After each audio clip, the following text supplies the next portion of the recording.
Hello everyone, a very good evening to all of you. कैसे आप सभी लोग? मैं हूं आपका अंकित मिश्रा और आप सभी का स्वागत करता हूं अमर ज्योति प्राइम के ऑनलाइन लर्निंग प्लेटफॉर्म पे। जितने भी लोग सत्संग को ज्वाइन कर चुके हैं, एक बार ऑडियो और वीडियो का कंफर्मेशन देंगे। Am I properly audible and visible?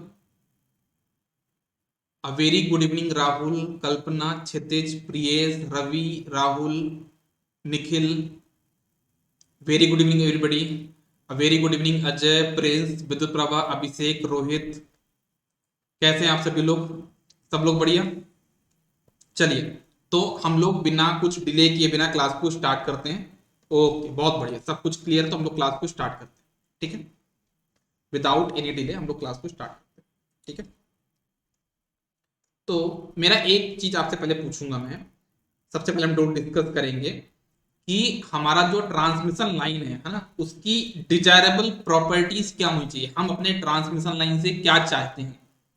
चलो, हम ये तो चाहते चाहते हैं कि जो सोर्स के पास जो भी पावर है वो लोड तक वो पहुंचा दे। ये ट्रांसमिशन लाइन का काम है। लेकिन उसकी प्रॉपर्टीज हम लोग क्या क्या एक्सपेक्ट कर रहे हैं, डिजायरेबल प्रॉपर्टी क्या क्या होनी चाहिए उसमें, वो हम लोग डिस्कस करने वाले। ठीक है, तो हम लोग यहाँ पे डिस्कस करने वाले हैं क्या? Desirable property of transmission line.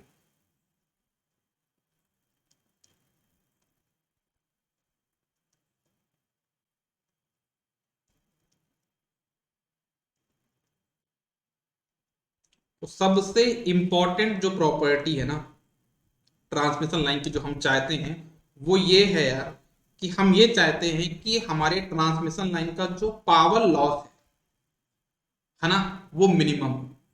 हमारे ट्रांसमिशन लाइन में जो पावर लॉस हो, है ना, सोर्स से जब लोड तक पावर को ट्रांसमिट करें तो उसमें हमारा जो पावर में जो लॉस हो वो मिनिमम हो। सबसे बड़ी प्रॉपर्टी हमारी तो यही हो।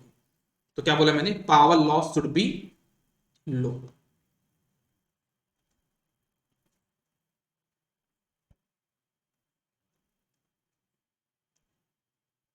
अगर आपका पावर लॉस लो हुआ, अगर आपका पावर लॉस लो हुआ तो उससे एक बेनिफिट मिलेगा आपको। क्या? इफिशियंसी अच्छी हो जाएगी। हाँ या ना? आपकी इफिशियंसी यहाँ पे क्या हो जाएगी? हाई हो जाएगी, अगर आपका पावर लॉस यहाँ पे कम हुआ तो। सेकेंड चीज जो हम चाहते हैं अपने ट्रांसमिशन लाइन से वो ये है कि हमारा जो वोल्टेज ड्रॉप हो ना, जब हम सोर्स से लोड की तरफ जाएं तो हमारा जो वोल्टेज ड्रॉप, बहुत देर हो गया क्या? बिल्कुल देर नहीं हो, बस यही से स्टार्ट किया था हमने। बस यहीं से स्टार्ट किया हम लोगों ने, बिल्कुल भी लेट नहीं हुआ है। ठीक है, चलो, बिल्कुल यहीं से स्टार्ट हुआ, कुछ भी लेट नहीं हुआ। ठीक है, चलो। तो क्या बोला मैंने? जो सेकंड कंडीशन है कि जब हम पावर को सोर्स से लोड तक लेके जाएंगे तो बीच में जो वोल्टेज ड्रॉप होता है ना, वो मिनिमम होना चाहिए। पहली कंडीशन तो आपका समझ में आएगी कि हम ये चाहते हैं ट्रांसमिशन लाइन से कि पावर लॉस कम हो, उससे हमको इफिशियंसी अच्छी मिल जाए। सेकेंड चीज जो हम चाहते हैं कि हमारे पास जो ट्रांसमिशन लाइन है उसमें जो वोल्टेज ड्रॉप हो वो मिनिमम, मतलब कि हमारा जो लोड वोल्टेज हो ना वो एक एप्रिसिएबल हो। हम उसको अप्रिशिएट कर पाए कि हाँ भाई, जितना हमको चाहिए हमको उतना लोड वोल्टेज मिल रहा है। ठीक है ना? तो लिखना आप लोग, सेकेंड पॉइंट मैंने आपको क्या बताया कि हमारा जो वोल्टेज ड्रॉप है वो आपका क्या होना चाहिए? Should be as low as possible.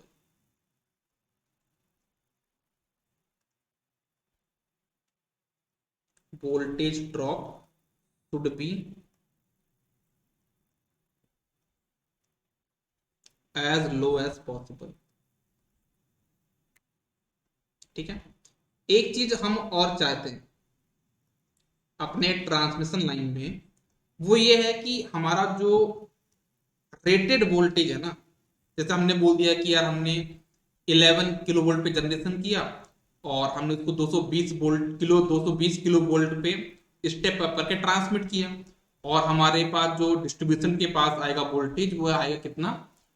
मान लिया मैं कितना? 10 किलो वोल्ट। ठीक, ऐसे मैंने कुछ रेटिंग दे दी।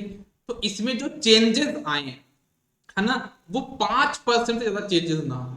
मतलब कि जो टोलरेंस हो वो एक लिमिट में हो, वोल्टेज में और फ्रीक्वेंसी में जो भी टोलरेंस हो ना, वो एक रेंज तक होनी चाहिए, उससे ज्यादा रेंज में नहीं होनी चाहिए। ठीक है ना? क्या बोला मैंने? आपका जो टोलरेंस है that should be in limit. लिखना आप लोग यहाँ पे,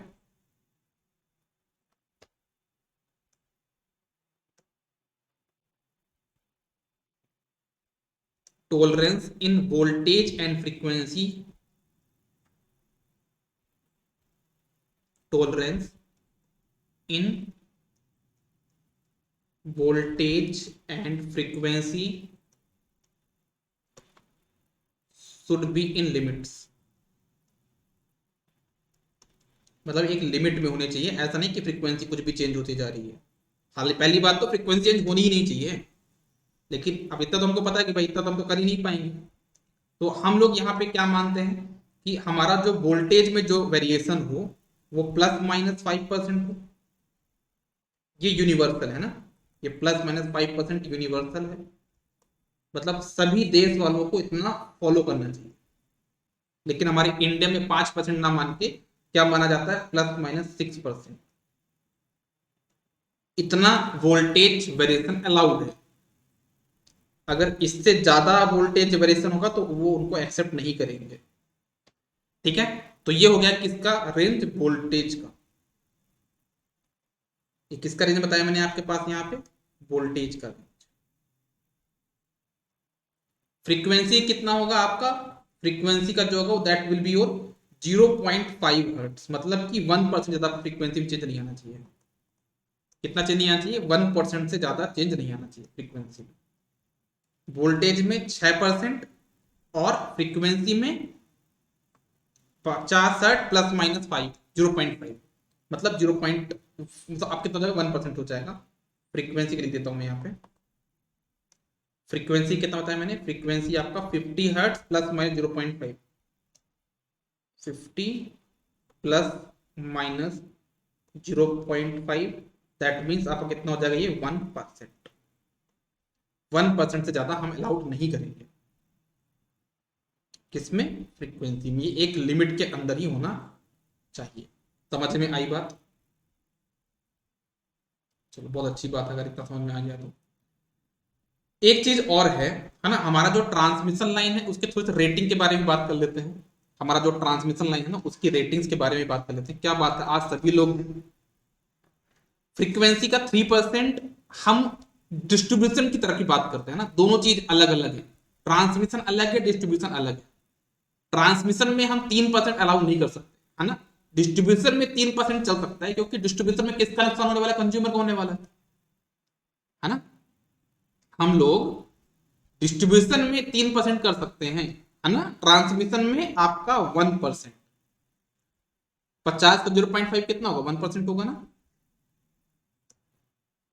चलो, तो अब हम बात करते हैं ट्रांसमिशन लाइन जो होता है ना उसकी रेटिंग क्या होती है। क्या इसकी रेटिंग एक्टिव पावर में होती है या अपरेंट पावर में होती है, वो हम लोग डिस्कस करने वाले हैं। क्या बात करने वाले यहाँ पे, रेटिंग ऑफ ट्रांसमिशन लाइन।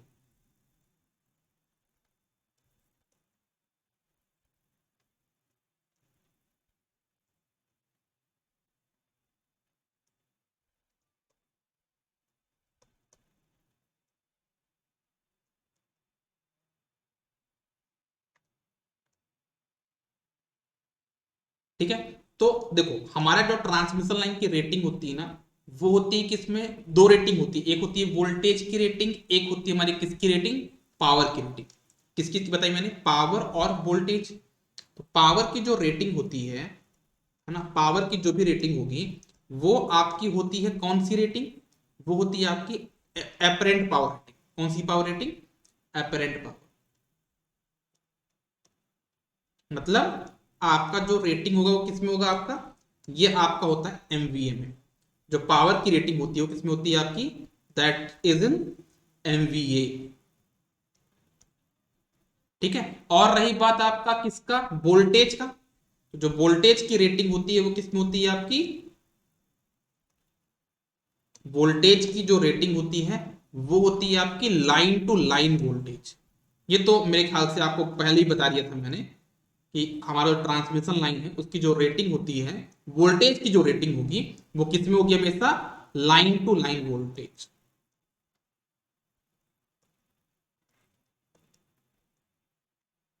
किसमें होगा आपका, ये लाइन टू लाइन में होगा, मतलब वीएल में होगा। ठीक है, जब कभी भी आपका कोई ट्रांसमिशन लाइन दिया जाएगा, अगर मैं आपको बोल दूं कि मेरे पास एक ट्रांसमिशन लाइन है, ठीक है, और उसकी रेटिंग क्या है, तो बस ना आप सभी लोग मैं दिखाता हूं आपको। जैसे मान लो आप सभी लोग कि ये मेरे पास एक सोर्स है, this is my source, this is my source, ठीक है। अब इस सोर्स को मैंने किससे कनेक्ट कर दिया यहाँ पे, सबसे पहले तो मैंने इसको स्टेप अप किया है, वोल्टेज को सबसे पहले मैंने यहाँ पे स्टेप अप किया है। स्टेप अप करने के बाद मैंने इसको आपका इन्फिनाइट बस से कनेक्ट कर दिया है, ठीक है। आपका सॉरी, यहाँ पे मैंने इसको इन्फिनाइट बस से कनेक्ट कर दिया है, और इन्फिनाइट बस से कनेक्ट करने के बाद इसको मैंने ट्रांसमिशन लाइन से कनेक्ट कर दिया है, ये देखो ये मेरी यहाँ पे ट्रांसमिशन लाइन हो गई। फिर यहाँ पे मेरे पास स्टेप डाउन ट्रांसफॉर्मर आ जाएगा, फिर यहाँ पे लोड वगैरह अपने पास आ जाएंगे, वो अलग बात है, ठीक है। यहाँ पे मेरे पास क्या आ जाएंगे, लोड वगैरह आ जाएंगे, ठीक है, ऐसे यहाँ पे लोड वगैरह आ जाएंगे। एक चीज मेरा आपसे क्वेश्चन ये है कि मान लो मेरे पास जो ट्रांसमिशन लाइन है इसकी मुझे रेटिंग बतानी है ना। मैं यहाँ पे 3 तरह की रेटिंग देता हूँ, आप लोग बताना इनमें से कौन सी करेक्ट रेटिंग है। मान ली मैंने बोल दिया यहाँ पे कितना, यहाँ पे इसके ट्रांसमिशन लाइन की जो रेटिंग दे रहा हूं मैं, वो बोल दिया मैंने कितना, 50 megawatt, 50 megawatt comma 10 kilo volt. फिर लिखा मैंने यहाँ पे क्या आपका लीजिए मैंने क्या 500 kVAR कॉमा 10 किलो वोल्ट। फिर लिखा मैंने यहाँ पे 50 MVA कॉमा 10 किलो वोल्ट। ये ट्रांसमिशन लाइन की मैंने आपकी जो रेटिंग बताई है, इनमें से कौन सी ट्रांसमिशन लाइन की रेटिंग सही है, दिस इज इनकरेक्ट रेटिंग, क्योंकि ये सही पैटर्न में नहीं है, मेगावाट हमको नहीं चाहिए।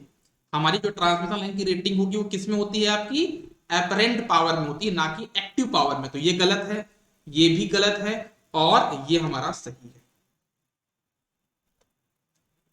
ठीक है ना।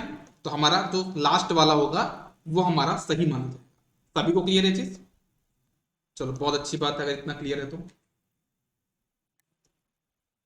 आप लोग नोट्स बनाते जाइएगा ना, नोट्स बहुत इंपॉर्टेंट है। और मैं एक बात और बता दूं कि जो मैं आप लोग को पढ़ा रहा हूं वो आपको कहीं नहीं मिलने वाला है, ठीक है। नोट्स तो कहीं भी नहीं मिलेंगे, थोड़ा टाइम लेके नोट्स बनाता हूं मैं, तो नोट्स आप लोग खुद से ही बनाते जाइएगा, मैं आपको पीडीएफ भी प्रोवाइड कर दूंगा, वो अलग चीज है, ठीक है।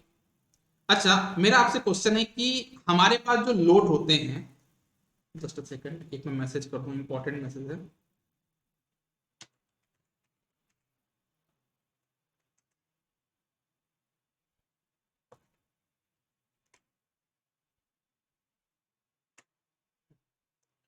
ठीक है, तो हमारे पास जो लोड होते हैं वो कैसे लोड होंगे, क्या बोलोगे। हमारे पास जो लोड होते हैं 90% केस हमारे पास लोड इंडक्टिव होते हैं, क्योंकि आजकल जो मैग्नेटिक फील्ड है ना, आजकल हमारे डिजायरेबल प्रॉपर्टी किसकी, ट्रांसमिशन लाइन की है भाई।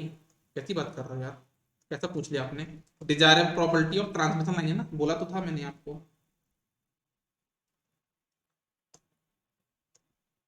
Desirable property of transmission line है। तो यहाँ पे मेरे पास जो लोड होते हैं ना, वो 90% लोड आपके पास क्या होते हैं, इंडक्टिव लोड होते हैं।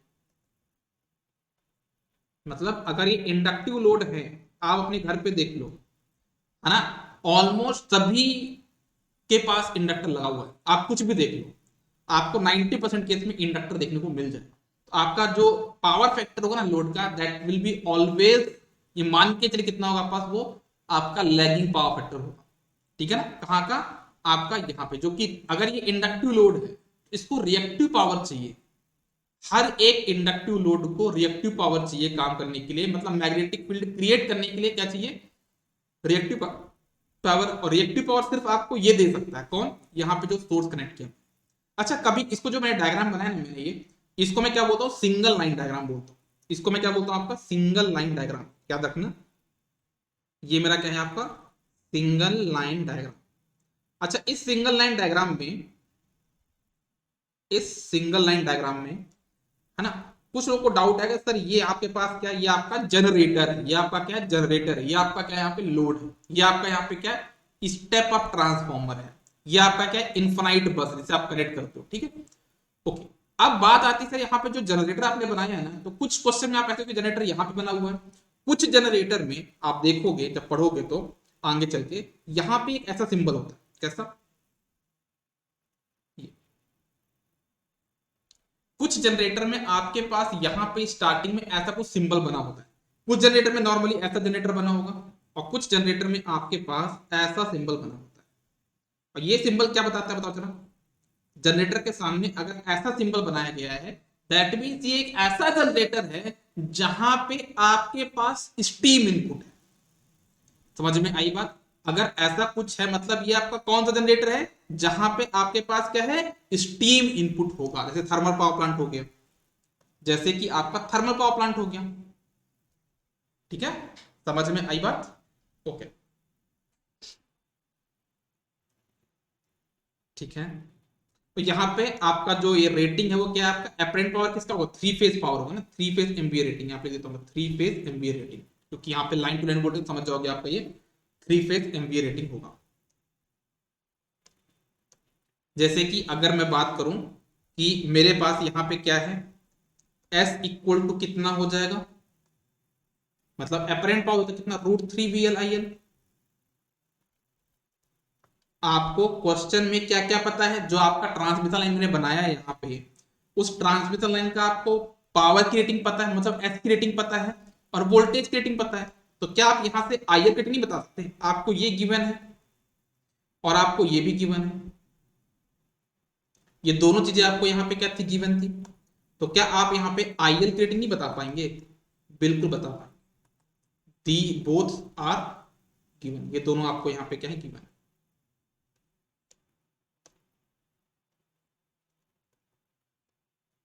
तो आपका आई एल की रेटिंग कितना हो जाएगा, this I L will be equal to S upon root three B L.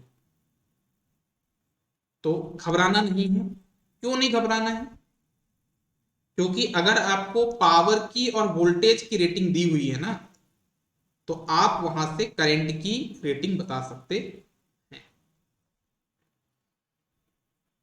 ठीक है। चलो, ओके। अच्छा, कल की क्लास में शायद मैंने आपको ये भी बताया था कि हमारा जो करंट, देखो आप ये समझो, मैं एक एग्जांपल लेके बताता हूं, आप लोग बताना मुझे कि जैसे एक मैं आपके सामने कंडक्टर ये रख रहा हूं, और एक कंडक्टर मैं आपके सामने और रख रहा हूं, देखो ये दोनों कंडक्टर मैंने यहाँ पे सामने रख दिए,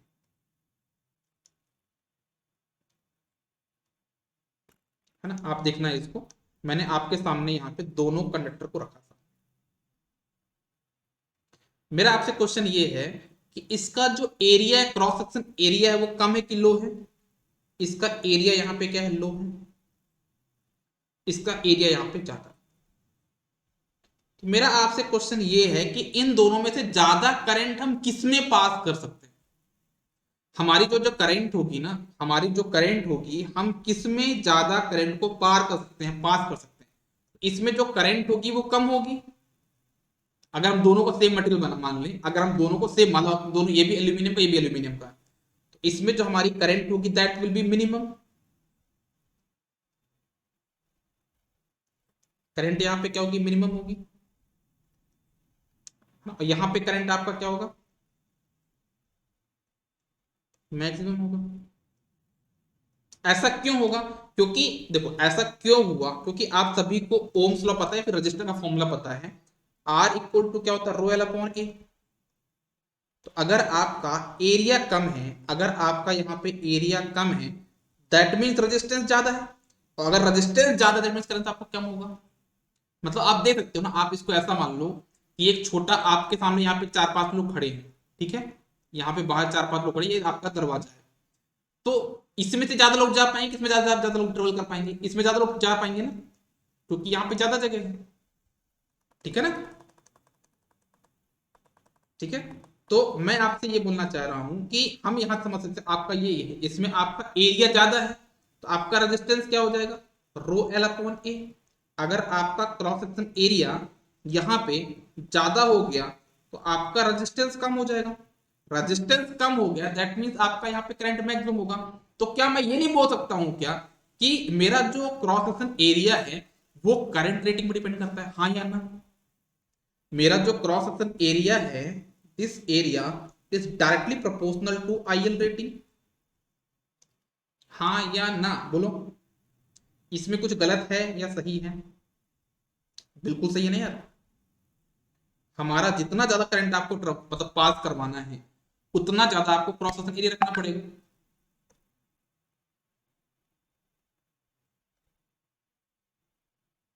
है ना? समझ में आई बात? ओके।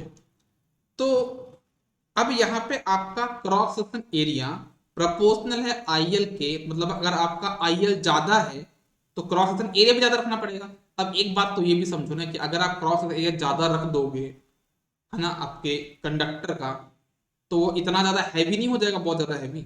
मतलब अगर आपको यहाँ पे मैं पूछूं कि अगर आपको एरिया कम भी करना है तो उसका एक तरीका है, आप आईएल को कम कर दो। अगर आप यहाँ पे आईएल को कम कर पाते हैं तो आपका यहाँ पे क्रॉस सेक्शन एरिया भी कम हो पाएगा। अब बोलो सर आईएल को कम करना तो क्या कर सकते हैं? एक तरीका है, एक तरीका है जिससे हम आईएल को कम कर सकते हैं, और वो तरीका क्या है? वीएल को बढ़ा दो। अरे आपको पावर ज्यादा ट्रांसमिट करनी है, क्या पावर ज्यादा ट्रांसमिट करनी है, एक काम करो, पावर क्या होता है? Voltage into current. हाँ, तो वोल्टेज बड़ा कर दो, करंट कम कर दो, उससे क्या होगा? पावर तो आपका कांस्टेंट उतना ही है, हाँ पावर तो उतना ही है, लेकिन उससे आपका करंट रेटिंग कम हो गया, क्योंकि हाँ करंट रेटिंग कम हो गया। जब करंट रेटिंग कम हो गया तो आपका जो क्रॉस सेक्शन एरिया होगा वो भी कम हो जाएगा, आपको वहां पे जो एल्यूमिनियम लगेगा कम लगेगा। हाँ सर, लेकिन आप बोलो सर वोल्टेज तो बढ़ा दिया हमने, हाँ वोल्टेज बढ़ा दिया, तो जब वोल्टेज बढ़ा दिया तो क्या करना पड़ेगा हमको? हमको वहां पे टावर की हाइट बढ़ानी पड़ेगी, हमको वहां पे इंसुलेशन कॉस्ट बढ़ाना पड़ेगा। ठीक है? तो हम लोग जो ट्रांसमिशन करते हैं वो हाई वोल्टेज पे क्यों करते हैं? समझ में आई बात? जो हम लोग ट्रांसमिशन करते हैं वो हाई वोल्टेज में क्यों करते हैं? क्योंकि अगर हमारा वोल्टेज हाई हो गया तो हमारा करंट कम हो जाएगा, करंट अगर हमारा कम हो गया तो हमारा क्रॉस सेक्शन एरिया कम हो जाएगा, जब क्रॉस सेक्शन एरिया कम हो जाएगा तो क्या होगा? जब आपका क्रॉस सेक्शन एरिया कम हो गया तो आपका यहाँ पे जो पावर कंडक्टर है उसका जो कॉस्ट है वो आपका क्या हो जाएगा? यहाँ पे कम हो जाएगा। लेकिन उसी टाइम पे कहीं ना कहीं आपका इंसुलेशन का कॉस्ट बढ़ जाएगा। समझ में आई बात? ठीक है, तो लिखना आप लोग यहां पे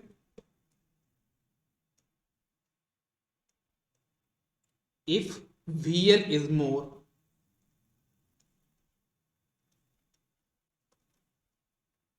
अगर आपका VL क्या है यहाँ पे?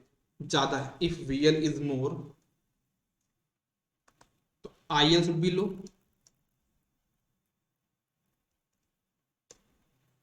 IL will be less.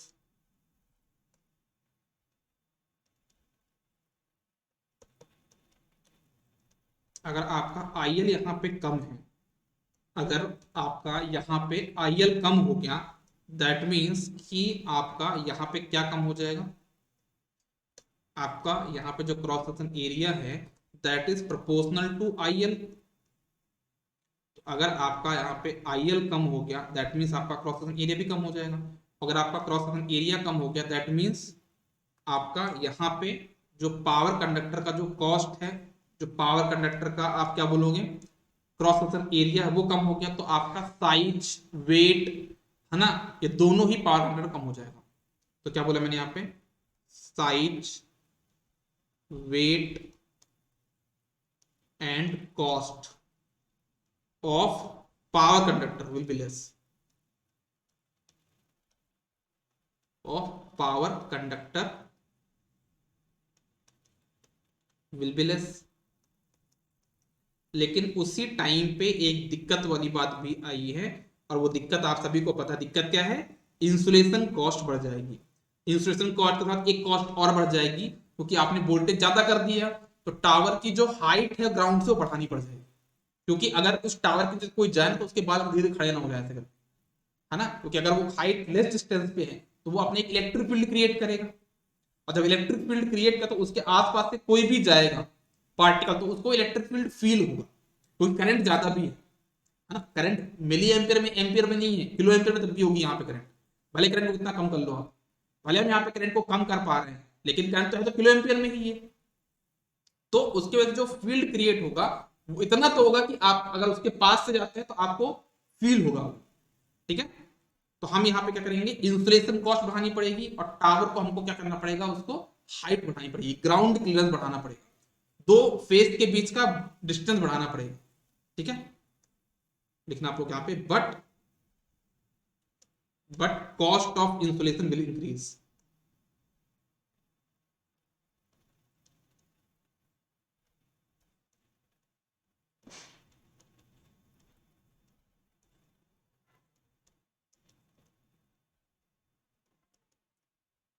But cost of insulation will increase. तो एक इसमें बात है, मैं आपसे जो पूछना चाहूंगा सर, देखो क्या मिला आपको, आपने ये जो हाई वोल्टेज में ट्रांसमिट कर क्या ही मिल गया आपको। एक इधर तो आप मान लो, चलो मान लिया कि मैंने आपका एल्यूमिनियम कम कर लिया, आपने इधर एल्यूमिनियम कम किया, इधर आपने इसको बढ़ा दिया, तो क्या मतलब निकला, एक चीज बढ़ाया एक चीज घटाया, रहा तो कांस्टेंट ही वैल्यू कुछ। तो मुझे ये बताओ, जैसे मान लो आपका ट्रांसमिशन लाइन, ठीक है, ये ट्रांसमिशन लाइन बनाना नहीं है आप लोग, सिर्फ देखना, जैसे ये आपका ट्रांसमिशन लाइन, ठीक है। तो अगर मैं आपसे पूछूं कि जो पावर कंडक्टर है वो यहां से लेके यहां तक पूरे होंगे, यहाँ पे पावर कंडक्टर है, तो भाई ये देखो ना कि अगर मान लो ट्रांसमिशन लाइन की 100 किलोमीटर की है, अगर एग्जांपल देखो, अगर ट्रांसमिशन लाइन आपकी पूरी 100 किलोमीटर की है, तो आपका हर एक पॉइंट पे आपका क्या आएगा, कॉपर एल्यूमिनियम आएगा यहाँ पे, आपको हर एक पॉइंट पे एल्यूमिनियम का साइज बढ़ाना पड़ेगा। लेकिन लेकिन अगर आपको सिर्फ इंसुलेशन बढ़ाना है, तो सिर्फ आपको यहां पे बढ़ाना है, इंसुलेशन यहां पे बढ़ाना है। समझ में आई बात क्या बोलना चाह रहा हूं। तो ये तो ऐसी बात हो गई ना कि मान लो किसी को सिर्फ आपको एक एक रुपए देना है जिंदगी भर, वो ज्यादा महंगा है एज कंपेयर टू किसी एक आदमी को आप साल में 10 रुपए दे दो। समझ में आई बात। आप इसको ऐसे समझो कि किसी एक पर्सन को आपको एक एक रुपए देना है जिंदगी भर, वो ज्यादा महंगा है, या साल में किसी को सिर्फ 10 रुपए देना वो महंगा है। साल का 10 रुपए मतलब आपको सिर्फ एक बजाय देना है, कहां पे, आपका टावर पे इंसुलेशन। अब बोलो सर बीच में देना पड़ेगा अपन को इंसुलेशन, अरे भाई डिस्टेंस मेंटेन कर लेंगे ना, क्या दिक्कत है, हम दो फेस की डिस्टेंस मेंटेन कर लेंगे, हमारा काम हो गया वहीं पे, ठीक है। समझ में आई बात। तो हम लोग जो ट्रांसमिशन करते हैं वो हाई वोल्टेज पे करते हैं, उसके लिए मैंने कुछ आपको यहां पे बताया, ठीक है। Okay,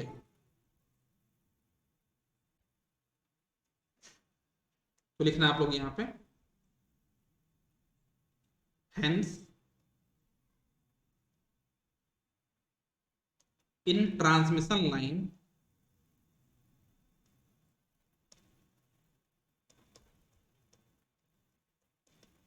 voltage is high.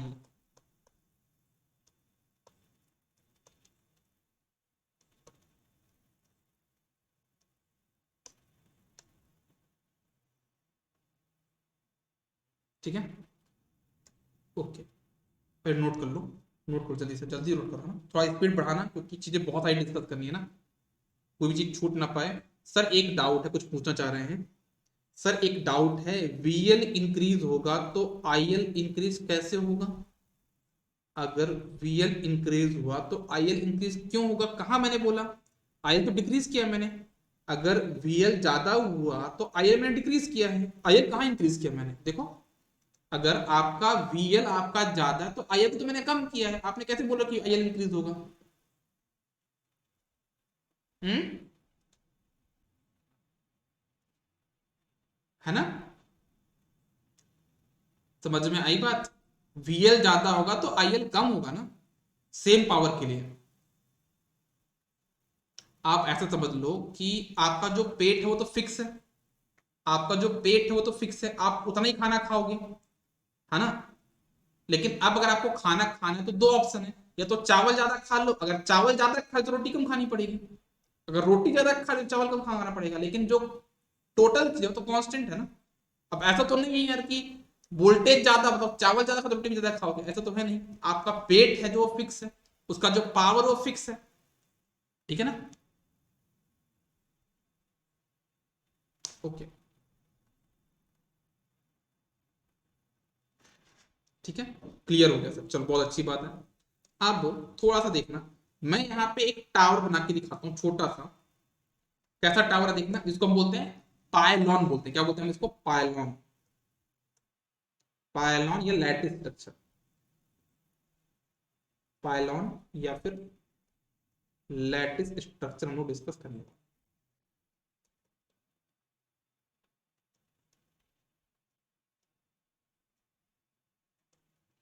जैसे मैंने एक यहाँ पे टावर टाइप का बनाया है, देखना सभी लोग, ये मेरा टावर हो गया।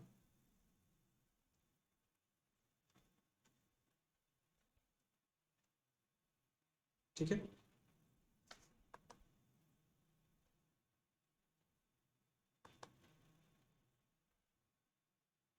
ठीक है।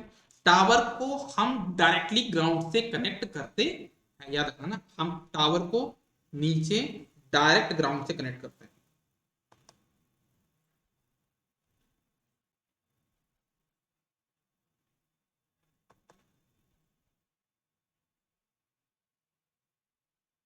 हम इसको डायरेक्ट ग्राउंड से कनेक्ट करते हैं, ठीक है। और हमारे पास यहाँ पे जैसे टावर है, अब हमको यहाँ पे तीन फेज लेके जाने हैं, तो हमको इसमें ऐसा नहीं कि हम डायरेक्ट यहाँ पे अपना क्या भेज देंगे, वायर भेज देंगे, हमको यहाँ पे क्रॉस आर्म लगाना पड़ता है। क्या लगाना पड़ता है? Cross arm. ऐसा मतलब कि हमको जो कंडक्टर लेके जाएंगे ना, वो थोड़ा सा टावर से दूर रहे, ऐसा। ठीक है ना, समझ में आई बात क्या बोलना चाह रहा हूँ मैं? सही, दूर रख दिया मैंने कंडक्टर को। इसको हम क्या बोलते हैं? आपका क्रॉस आर्म बोलते हैं। क्या बोलते हैं हम इसको? Cross arm. ये मेरा मान लो पहला पहला कंडक्टर हो गया, ठीक है। ये मेरे पास हो गया दूसरा क्रॉस आर्म, ये हो गया मेरे पास दूसरा फेस, ठीक है। और ये मेरे पास हो गया क्या?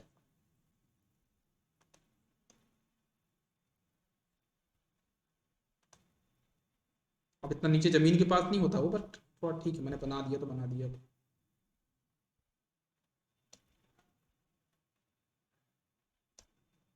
ठीक है, तो ये हमने इसका स्ट्रक्चर बना लिया, किसका? अपना पायलॉन का। ये मान लो आपका पहला कंडक्टर है, ये दूसरा कंडक्टर, ये आपका तीसरा कंडक्टर, ठीक है।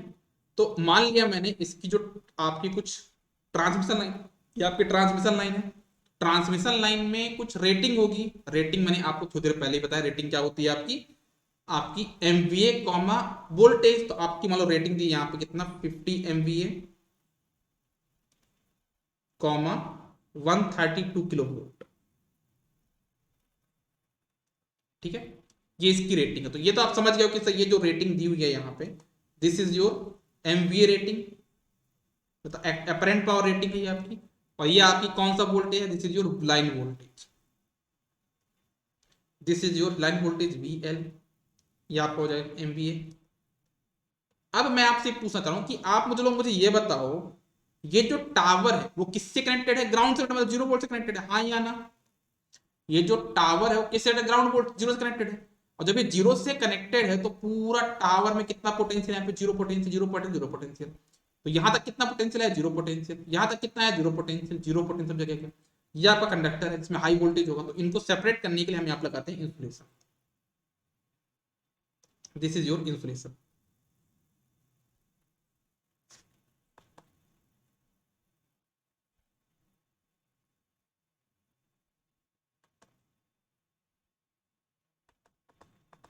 कैसे बनाऊं? ये आपका यहाँ पे क्या हो गया? ये इंसुलेशन लगा दिया मैंने, ठीक है। ये मैंने यहाँ पे इंसुलेशन लगा दिया। तो मेरा कहने का मतलब ये है कि यहाँ पे क्या है आपके पास? This is your ground. यहाँ पे ऊपर कौन सा वोल्टेज? 0 वोल्ट है, हाँ या ना? यहाँ पे कितना वोल्टेज है? 0 वोल्टेज है यहाँ पे। दिस इज योर 0 वोल्ट, क्योंकि ग्राउंड से कनेक्टेड है, हर जगह यहाँ पे 0 वोल्ट है। हर जगह कहाँ पे? टावर के हर एक पॉइंट में कितना? 0 वोल्ट, 0 वोल्ट हर जगह, ठीक है। तो यहाँ पे कितना होगा? 0 वोल्ट। यहाँ कितना होगा? 0 वोल्ट। इसमें कितना? 0 वोल्ट। मैं लिख देता हूँ यहाँ पर समझाने के लिए, 0 वोल्ट, 0 वोल्ट, क्योंकि ग्राउंड से कनेक्टेड है ना। अब जैसे यहाँ पे आपका 0 वोल्ट हो गया, अब यहाँ पे आपने क्या लगाया? इंसुलेशन लगाया है। तो मुझे ये बताओ कि इस इंसुलेशन की जो रेटिंग होगी वो किस पे होगी, है ना? इस इंसुलेशन की जो रेटिंग होगी वो फेज वोल्टेज पे होगी या लाइन वोल्टेज पे होगी?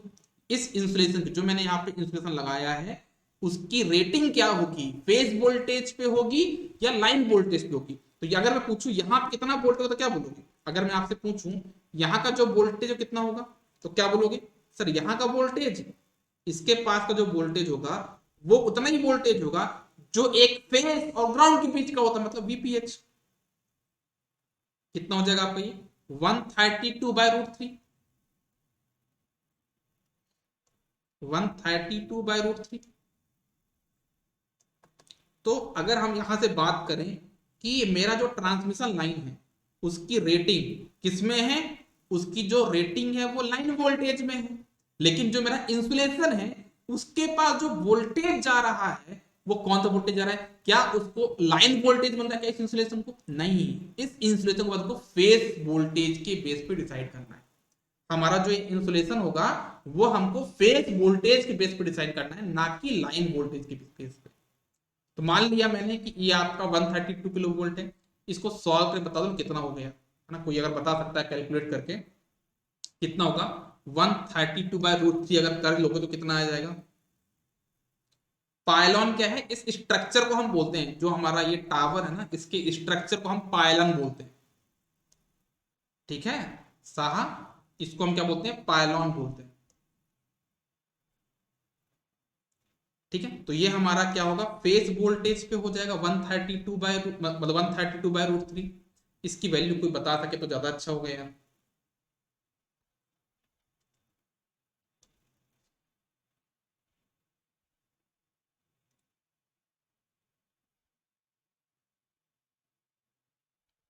अगर इसकी कोई वैल्यू बता पाए तो अच्छी बात है। और जो टावर होता है वो किसका बना होता है, आप लिख लो गैल्वेनाइज्ड स्टील का बना होता है। जो टावर बना है किसका बना है आपका, ये गैल्वेनाइज्ड स्टील,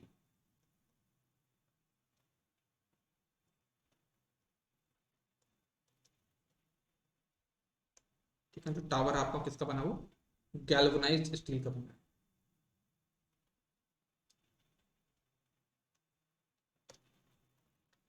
76.21 इतना आ रहा है। चलो प्रिंस ने बता दिया इसकी वैल्यू कितनी आ रही है, 76.21 किलो वोल्ट। एग्जाम्पल लेता हूँ मैं, कितना आ रहा है ये 76.21, नहीं यार 76×2=140, नहीं ठीक है शायद सही होगा, इतना ही होगा शायद से, चेक कर लेना आप लोग। 1.7 से डिवाइड कर देते हैं, बराबर लग रहा है क्या, इतना ही आएगा ना, चेक कर लेना। ये तो आपका काम है ना, किलो वोल्ट आएगा, वो मैं नहीं कर रहा हूँ ना, कैलकुलेशन मैंने नहीं किया, आप लोग चेक कर लेना।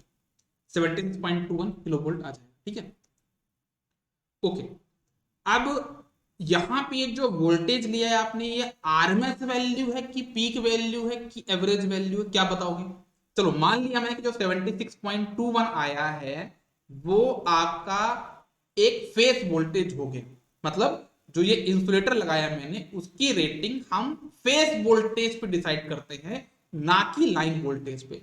भले ही मेरा जो ट्रांसमिशन लाइन है वो 132 किलो वोल्ट का रेटिंग पे है, तो मैं मार्केट में जाके ये नहीं बोलूंगा कि मुझे 132 किलो वोल्ट का आप क्या दे दो, इंफ्लेशन दे दो, नहीं, मैं क्या बोलूंगा कि भाई ये भले इतना ज्यादा है, मुझे इतने मतलब नहीं है, मुझे किससे मतलब है, मैं इसका फेस वोल्टेज निकालूंगा, कितना आ जाएगा 76.21।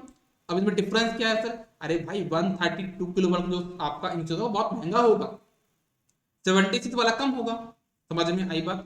76 किलो वोल्ट वाला जो इंसुलेशन होगा वो सस्ते में मिल जाएगा, तो हम पैसा तो बचा पा रहे हैं ना, क्यों हम 132 किलो वोल्ट के यहाँ पे लगाएं।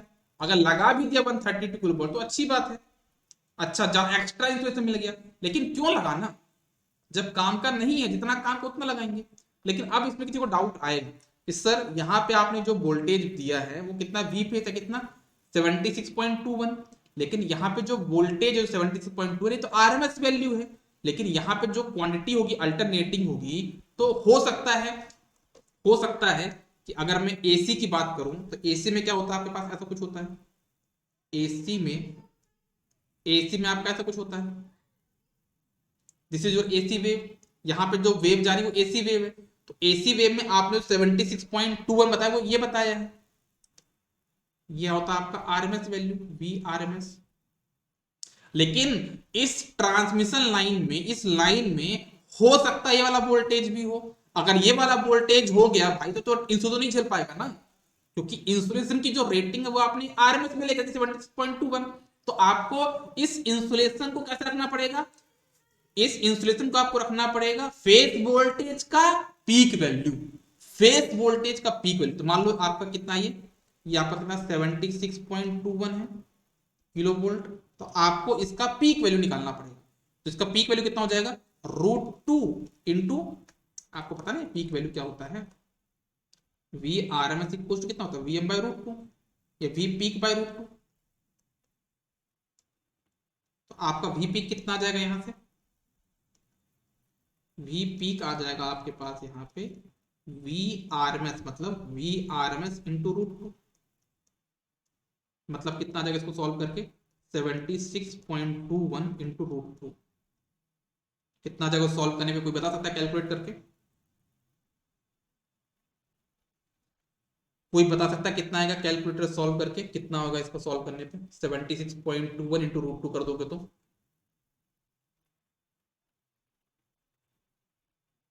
107.78, कितना हो जाएगा पास 107.78 किलो वोल्ट। ये हो जाएगा कितना, वी पीक, बोलता हूं मैं, this is your V phase का पीक वैल्यू।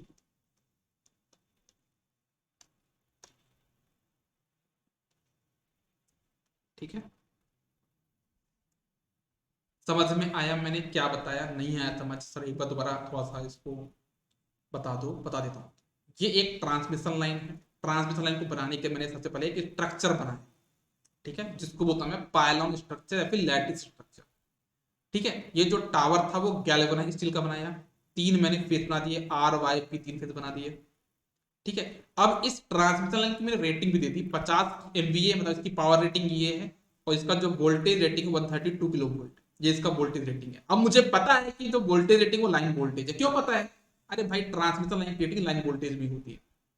अब यहाँ पे मेरे कंडक्टर है, तो ये आपका जीरो कनेक्टेड है। अरे भाई अगर यहाँ पे इंसुलेशन नहीं लगाऊंगा तो पूरा का पूरा वोल्टेज ग्राउंड हो जाएगा, पूरी की पूरी मेहनत बर्बाद। तो यहाँ पे बीच में इंसुलेशन होना का बहुत जरूरी है, क्योंकि हमारा जो टावर है वो ग्राउंड से कनेक्टेड है। जब वो ग्राउंड से कनेक्टेड है दैट मीन्स हर एक पॉइंट पे टावर की कितना पोटेंशियल, जीरो पोटेंशियल होगा। ठीक है, तो मुझे अब इस कंडक्टर को, ये जो कंडक्टर है, जो पावर कंडक्टिंग, पावर कनेक्टिंग आपका जो यहाँ पे कंडक्टर है ना, उसको इस टावर से इंसुलेट करना है, आइसोलेट करना है, दूर रखना है, इनके डायरेक्ट कनेक्ट ना हो, तो मुझे इंसुलेशन रखना पड़ेगा। अब इंसुलेशन महंगा है तो सोचना पड़ेगा हमको कैसे इंसुलेशन लगाना है। अगर हमको यहाँ पे इंसुलेशन लगाना है तो मैं बोलूँगा एक काम करते हैं, 132 किलो वोल्ट इसको लगा देते। लेकिन तुरंत कोई बोलेगा कि सर 132 किलो वोल्ट पता कितने का आता है, 10 करोड़ का आता है, मान लो एग्जाम 10 करोड़ का आता है। अरे भाई जब 10 करोड़ का आएगा तो थोड़ा सस्ता लेके आएंगे, तो मैं बोलते एक काम करते हैं 100 kV के ले लेते। तो भाई ऐसे थोड़ा तुक्का थोड़ा लेना है, हमको ऐसा इन्फ्लेशन लेना है कि हमारा ये इंसुलेशन डैमेज भी ना हो, एक रेटिंग के बेस पे लेना है। तो मैंने सोचा कि चलो एक काम करते हैं, कैलकुलेट करते हैं। फिर यहाँ कितना वोल्टेज था 132 किलो वोल्ट, यहाँ कितना है ग्राउंड है, तो फेस से ग्राउंड के बीच का जो वोल्टेज होता है कितना होता है वो वी फेस। तो यहाँ पे मुझे समझ में आया कि जो इंसुलेशन है भले इसकी रेटिंग 132 किलो वोल्ट है, लेकिन इस इंसुलेशन का जो बर्डन होगा वो सिर्फ 76.21 का आरएमएस वैल्यू का बर्डन होगा। अच्छा, जब इतना बर्डन होगा तो वो इसमें 76.21 के बेस पे मैं इंसुलेशन ला सकता हूं, लेकिन एक बात ध्यान देना, आप यहाँ पे 76.21 के बेस से भी इंसुलेशन मत लगाइए। क्यों, क्योंकि ये तो एक आरएमएस वैल्यू है ना, इसका आरएमएस मतलब एक फिक्स वैल्यू है, लेकिन ये साइन वेव होती है इसके अंदर, मतलब वो 0 से स्टार्ट होगा और कहां तक जाएगा, मैक्स टू मैक्स 107 तक जाएगा। तो भाई आपका अगर यहाँ पे 76 के बेस पे आपने इंसुलेशन लगा दिया, एक दिन ये दिन आपका इंसुलेशन बोल जाएगा। आपको जो इंसुलेशन की जो रेटिंग लेनी होगी वो फेस के पीक वैल्यू के बेस पे लेनी होगी, तब जाके आपका इंसुलेशन यहाँ पे रह पाएगा। समझ में आई बात, अरे यार इतना ज्यादा समझ कभी नहीं आया, क्या बात है साहा। एग्जैक्टली 108 लेंगे, बिल्कुल एग्जैक्टली 108 लेंगे। समझ में आई बात सभी को, चलो,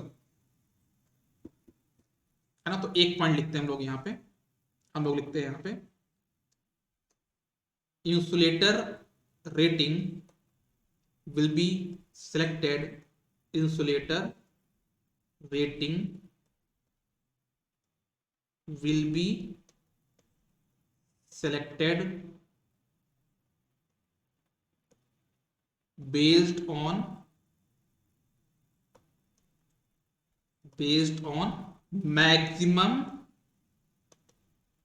मैक्सिमम मतलब peak value of phase voltage.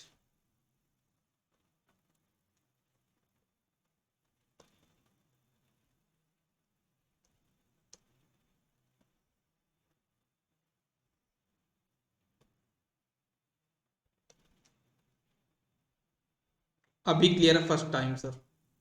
चलो बहुत अच्छी बात है यार। ठीक है, चलो अब एक छोटा सा कॉन्सेप्ट में और पूछूंगा इसमें। जैसे यहाँ पे मेरे पास दो चीजें हैं, बहुत कॉमन सेंस की बात है। जैसे मान लो टावर, तो टावर का जो मैं रेजिस्टेंस मान लेता हूँ आर टावर, मतलब ये टावर का रेजिस्टेंस हो गया जो कि 0 ओम मान के चल रहा हूँ ऑलमोस्ट। और ये मेरे पास यहाँ पे आर इंसुलेटर है। तो अगर मैं पूछूं इन दोनों में ज्यादा वैल्यू किसकी होगी, तो बहुत सारी ये कंपेरिजन करना ही चाहिए आपको। कैसी बात कर रहे हो यार? क्या बोलेंगे हम? R insulator is much much much much much much much much greater than R tower. लिख लेना कहीं पे यार।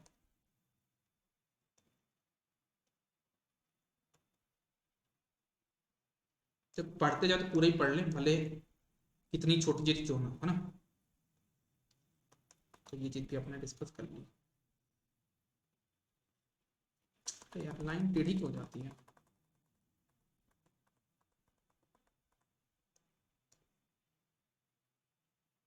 Are inflation is much much greater than R tower. अभी एक चीज बहुत अच्छी बताने वाला हूं मैं आपको, पहले इतना नोट कर लो। एक मेरा आपसे क्वेश्चन है, साइड हो जाओ, मैं साइड हो जाता हूँ, रुको। मैं साइड हो गया, नोट कर लो।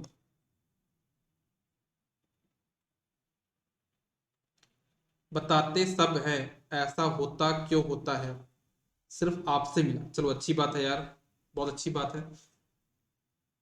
ठीक है, वही तो ना, सब्जेक्ट को अगर एक बार फील कर लोगे ना, सब्जेक्ट को एक बार फील कर लोगे तो रिवीजन करने की जरूरत भी नहीं पड़ेगी।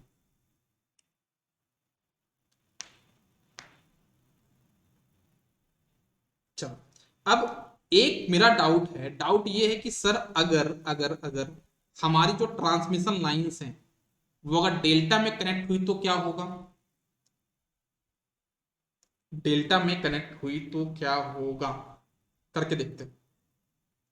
करके देखने में क्या ही जाता है, मैं करके लेता हूँ कनेक्ट। यहाँ मैं यहाँ पे कनेक्ट कर लेता हूँ, है ना। देखो जैसे मेरे पास यहाँ पे जो ट्रांसमिशन लाइन थी, है ना, वो आपकी ऐसी थी, देखना।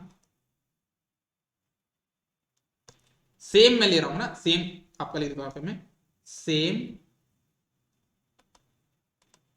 क्वेश्चन, मतलब सेम ट्रांसमिशन लाइन आपके पास, सेम ट्रांसमिशन लाइन,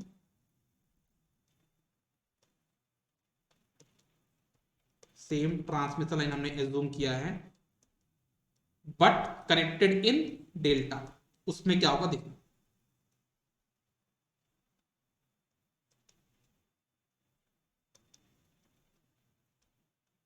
जो हमारी ट्रांसमिशन लाइन है वो किस में कनेक्टेड है? वो डेल्टा में कनेक्टेड है। तो क्या होने वाला है वो मैं आपको कॉन्सेप्ट दिखाने वाला हूं। जैसे मैंने यहाँ पे डेल्टा ले लिया, ऐसा कुछ, this is your delta connection, ठीक है ना।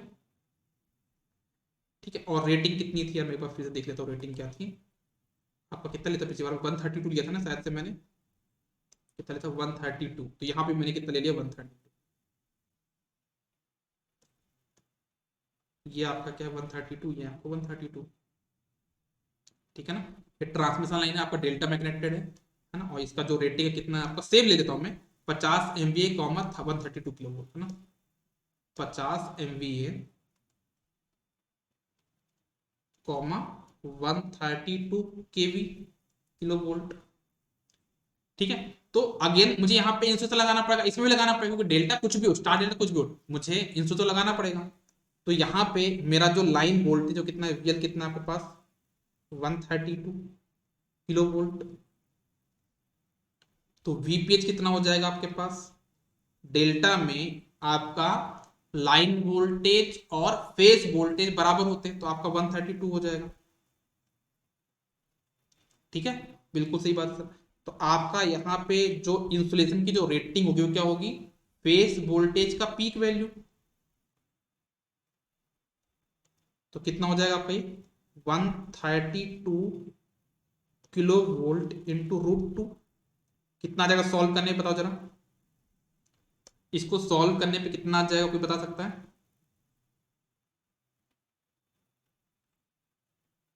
सर क्या नोट पोर्ट्रेट मोड पे नहीं होगा? समझा नहीं, आपका डाउट क्या है?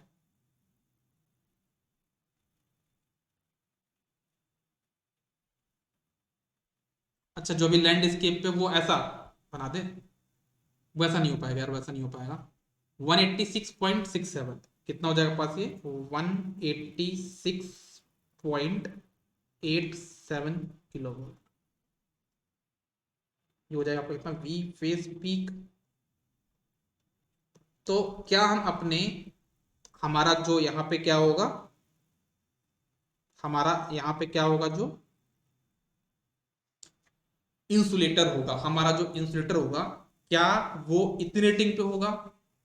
तो इतना नोट करने के बाद यहाँ पे क्या करना, आप ऐसे क्रॉस करना, गलत, रॉन्ग, आप लिखना रॉन्ग। क्यों? भले ही ये डेल्टा कनेक्शन है, भले ही ये डेल्टा कनेक्शन है, देखो ये आपका क्या है, ये आपका टावर का फेस है, और यहाँ पे आपका जो टावर है, देखो ये आपका क्या है, कंडक्टर है, जिसपे 132 किलो वोल्ट है ना, और यहाँ पे आपका क्या है, this is your R tower, tower this is your tower. तो इसके बीच में जो वोल्टेज होगा ना, वो हमेशा कितना होगा, 132/√3 ही होगा, भले ही ये आपका क्या है, डेल्टा कनेक्शन है।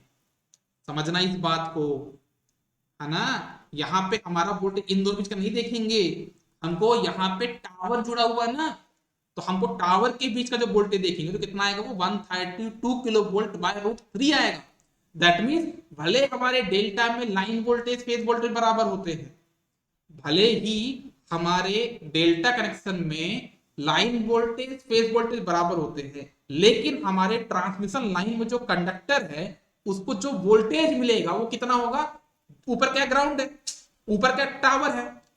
अरे मतलब देखो, आप इसको चाहे स्टार में कनेक्ट करो चाहे डेल्टा में कनेक्ट करो, है ना, अगर आप भले इसको डेल्टा में कनेक्ट किए हो तो ये आपका एक फेस है, यहां तो है तो 0 वोल्ट ही ना, चाहे आप स्टार में कनेक्ट करो चाहे जीरो में कनेक्ट, ग्राउंड उसमें कनेक्ट करो, डेल्टा में कनेक्ट करो, है तो एक ग्राउंड ही।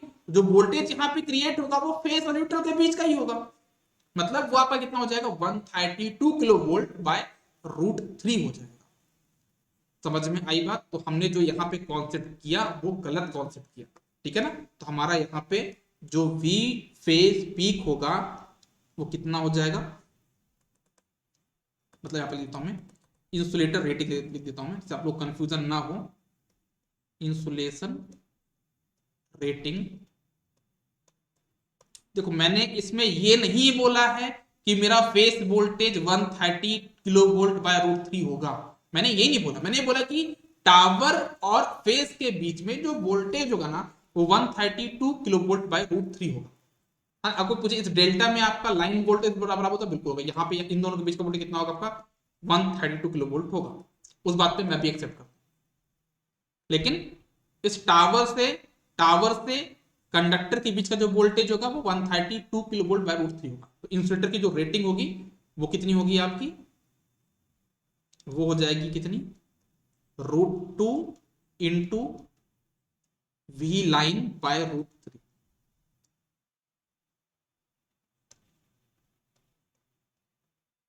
मतलब कितना हो जाएगा सॉल्व करने पे, √2 इंटू VL मतलब 132 kV/√3। सॉल्व करो कितना आ जाएगा आपके पास, यहाँ पे सॉल्व करने पे आपके पास आ जाएगा, दैट विल बी, इतना ही आएगा ना, 107.78।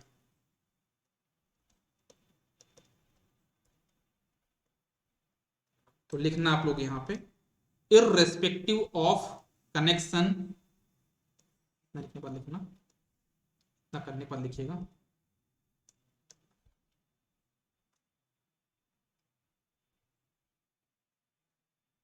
देखिएगा, the conductor voltage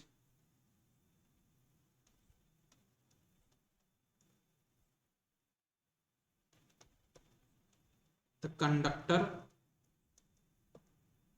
voltage is independent of connection is independent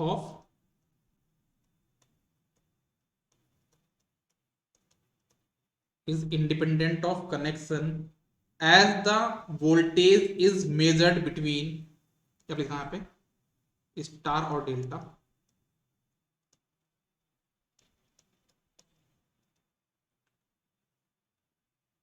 as the voltage is measured between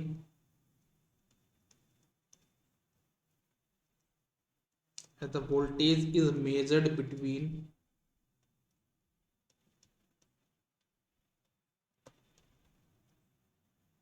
conductor and ground.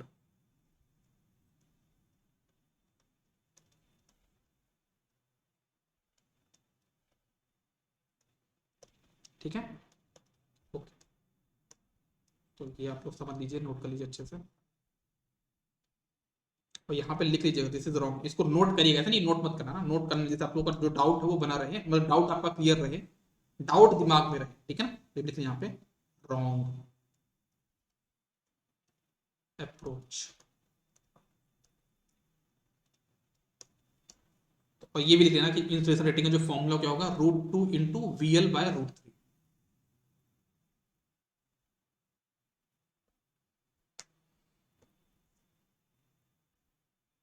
Sir insulation voltage रहेगा ना यहाँ तो, हाँ इंसुलेशन वोल्टेज रहेगा, हाँ इंसुलेशन वोल्टेज मतलब कंडक्टर वोल्टेज भी तो सही है ना, कंडक्टर पे जो वोल्टेज आ रहा है, कंडक्टर पे जो वोल्टेज है ना, इस कंडक्टर पे जो वोल्टेज आ रहा है वो कितना है, 76.21 है, चाहे कुछ भी हो, और उसी कंडक्टर के रेटिंग पे तो हम क्या ले रहे हैं, अपना इंसुलेशन रेटिंग ले रहे हैं, कंडक्टर वोल्टेज के रेटिंग पे ही तो हम लोग क्या ले रहे हैं, इंसुलेटर रेटिंग ले रहे हैं। आप यहाँ लिख लीजिएगा साइड में, इंसुलेटर रेटिंग भी आप लिख लीजिएगा यहाँ पे,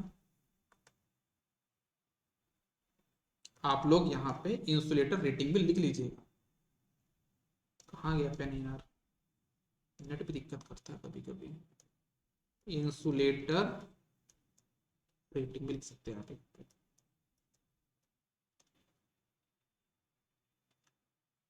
ठीक है।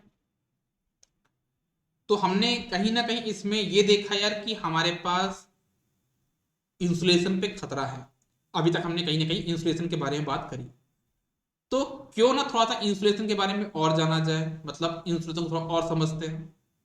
अब जब बात इंसुलेशन की आती है तुरंत बात आती है ओवर वोल्टेज।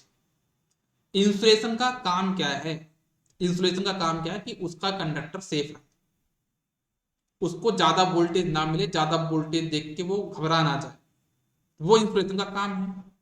तो हम ये देखते हैं कि चलो ठीक है मैंने इंसुलेशन देख लिया, लेकिन आपने ये बताया कि इसका जो रेटिंग 107.78 हो गया, लेकिन अगर कभी हाई वोल्टेज हुआ तो, कभी ओवर वोल्टेज हुआ तो, क्यों होगा ओवर वोल्टेज, खुद सोचो, ओवर वोल्टेज क्यों होगा।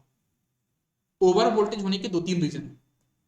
पहला तो लाइटनिंग, अगर कभी बिजली कड़क गई वहां पे, है ना, तो जो आपका कंडक्टर पे जो वोल्टेज में निकला कितना 107.78, वो इतना वोल्टेज तो होगा नहीं, वो हो जाएगा 110 किलो वोल्ट, तब तो आपका इंसुलेटर खतरे में है ना। तो बोलेगा सर एक काम करते 110 किलो वोल्ट का लगा, तो ये किसने बोला आपको कि जो लाइटनिंग होगी वो सिर्फ 3 किलो वोल्ट की होगी। अगर वो मान लो 100 किलो वोल्ट का हो गया, होने का चांस तो कुछ भी हो सकता है लाइटनिंग का, अगर उतना हो गया तो क्या आप यहाँ पे 200 किलो वोल्ट का आप इंसुलेटर लगा दोगे क्या, ये तो बेवकूफी हो जाएगी, है ना। तो उस तरह के ओवर वोल्टेज को हम कुछ दूसरे तरीके से डील करेंगे, ठीक है ना। हम वहां पे सर्ज अरेस्टर लगाएंगे, लाइटनिंग अरेस्टर लगाएंगे, है ना। हम ऐसा तो नहीं करने वाले हैं यार कि अगर हमारे पास, हमको उम्मीद है कि 500 किलो वोल्ट का अगर मान लो लाइटनिंग होने वाली है तो वहां पे इसका रेटिंग 600 किलो वोल्ट कर दें, ये तो बेवकूफी हो जाएगी। तो थोड़ा सा हम लोग एक काम करते हैं, देखते हैं कि हमारे ट्रांसमिशन लाइन में ओवर वोल्टेज होता है क्या, तो ओवर वोल्टेज तो होगा, कहां कहां से क्या क्या ऑप्शन है जहां से ओवर वोल्टेज देखने को मिल सकता है।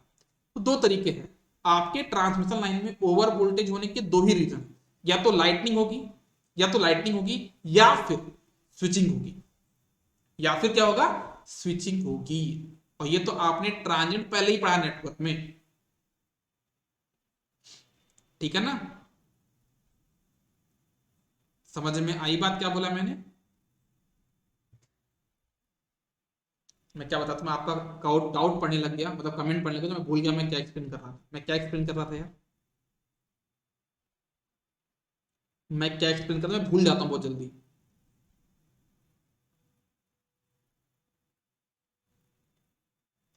आप लोग के कमेंट में मेरा कंसंट्रेशन गया, मैं भूल गया मैं क्या टॉपिक पढ़ा रहा था, किस टॉपिक में था मैं। हाँ, ओवर वोल्टेज पे था। तो हमारे पास दो तरह के ओवर वोल्टेज हो सकते हैं। पहला तो लाइटनिंग के थ्रू होगा, पहला जो ओवर वोल्टेज होगा वो लाइटनिंग के थ्रू होगा, और दूसरा जो ओवर वोल्टेज होगा वो स्विचिंग के थ्रू। अब मैं आपसे पूछता हूं ज्यादा डेंजरस किस पे होगा, ज्यादा डेंजरस क्या होता है, लाइटनिंग होगा या फिर आपका स्विचिंग होगा? ज्यादा डेंजरस ट्रांसमिशन लाइन को डर किससे लगता होगा, लाइटनिंग से या फिर आपका स्विचिंग से? आपका दिमाग क्या बोलता है? जो आपका ट्रांसमिशन लाइन है, इसको ज्यादा डर किससे लगेगा? देखो, डर तो इसको ओवर वोल्टेज से लगता है। अब यहाँ पे दो ओवर वोल्टेज है, एक तो लाइटनिंग वाला है और एक स्विचिंग वाला है। स्विचिंग में ट्रांजिट, देखो आपने नेटवर्क में ट्रांजिएंट पढ़ाई है कुछ टाइम पहले ही, तो आपको पता होगा कि वहां पे सडन चेंज को अपोज करता है, तो वहां पे आपका ट्रांजिएंट होगा, आपको सडन चेंज वहां पे देखने को मिलेगा, ठीक है। तो लोग बोल रहे हैं यहाँ पे लाइटनिंग, तो इसका आंसर ये गलत है। गलत क्यों है? क्योंकि ये डिपेंड करता है कि जो ट्रांसमिशन लाइन है वो कितनी रेटिंग की है, समझना। अगर ट्रांसमिशन लाइन आपकी 300 किलो वोल्ट से कम लाइन की है, आपका जो ट्रांसमिशन लाइन है ना, अगर उसका line to line voltage 300 kilo volt से कम है, उस केस में वो जो है तो लाइटनिंग से बहुत डरेगी, भाई यार वो लाइटनिंग हो रही, बहुत डर लग रहा है मेरे को, लाइटनिंग ना हो जाए ऐसा, ठीक है। तो ट्रांसमिशन लाइन को डर कब ज्यादा लगेगा, जब उसकी ट्रांसमिशन लाइन की कैपेसिटी कितना 300 किलो वोल्ट है, तो उसको डर किससे लगने वाला है, लाइटनिंग से। लेकिन अगर उसकी रेटिंग 300 किलो वोल्ट से ज्यादा है, जब उसकी रेटिंग 300 किलो वोल्ट से ज्यादा है, उस केस में उसको लाइटनिंग से फर्क पड़ ही नहीं रहा। क्यों? उसके सबसे बड़ा खतरा तो उसका स्विचिंग है ना। समझ में आया? जब हमारा ट्रांसमिशन लाइन की रेटिंग 300 किलो वोल्ट से ज्यादा की रेटिंग ट्रांसमिशन लाइन होगी, तो उसमें जो स्विचिंग होगा ना वो बहुत ज्यादा होगा, वो बहुत डेंजरस होगा, है ना। इवन वो आपके लाइटनिंग से भी ज्यादा होगा। तो अब हम यहाँ पे जो इंसुलेशन देखेंगे 300 किलो वोल्ट पे, 300 किलो वोल्ट से कम के लिए जो हम लोग इंसुलेटर देखेंगे वो किसकी रेटिंग पे देखेंगे, लाइटनिंग के बेस पे या स्विचिंग के बेस पे? मेरा आपसे क्वेश्चन है, 300 किलो वोल्ट से कम के ट्रांसमिशन लाइन में इंसुलेशन जो हम लोग देखेंगे वो लाइटिंग के बेस पे देखेंगे या स्विचिंग के बेस पे देखेंगे? खतरनाक कौन है यहाँ पे, लाइटनिंग। 300 किलो वोल्ट से कम खतरनाक कौन है, लाइटनिंग। तो लाइटनिंग के बेस पे देखेंगे हम लोग क्या वहां पे, आपका इंसुलेशन। लेकिन अगर हमारा जो ओवर वोल्टेज है ना, वो 300, मतलब जो हमारा जो ट्रांसमिशन लाइन है वो 300 किलो वोल्ट से ज्यादा है, तो वहां पे स्विचिंग ज्यादा इफेक्ट होगा, स्विचिंग ट्रांजिएंट ज्यादा होगा। जब स्विचिंग ट्रांजिएंट ज्यादा होगा, उस केस में जो हमारा इंसुलेशन होगा वो किसके बेस पे सेलेक्ट किया जाएगा, वो आपका स्विचिंग के बेस पे सिलेक्ट किया जाएगा, ठीक है। तो आप लोग यहां पे हेडिंग डालिए मेजर ओवर वोल्टेज, है ना। आप लोग यहाँ पे हेडिंग पुट करिएगा मेजर ओवर वोल्टेज। हम थोड़ा सा ओवर वोल्टेज के बारे में डिस्कस करेंगे, जो भी मैंने आपको अभी तक बताया बस उसको नोट डाउन कर लेते हैं। मेजर ओवर वोल्टेज,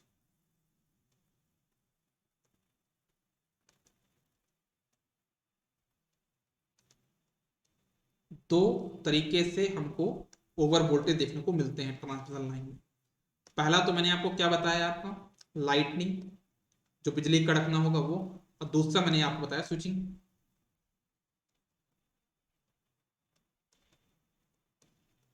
लाइटनिंग बताया और थोड़ा सा हमने बताया क्या पे स्विचिंग।